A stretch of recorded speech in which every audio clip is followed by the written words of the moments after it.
Hello दोस्तों, हमने आज मूवी देखी है अदृश्य। तो चलो थोड़ी सी मूवी के बारे में बातचीत कर लेते हैं। तो हेलो बेल, मेरा नाम है राहुल। मूवी में हमको देखने को मिलती है सयाली और सानिका। वो दोनों सिस्टर होती है।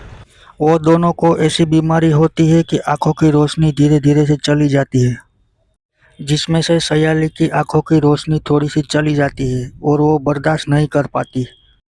फिर वो आत्महत्या कर लेती है, लेकिन सानिका इस बात को बिल्कुल भी नहीं मानती कि उनकी बहन ने आत्महत्या कर ली है।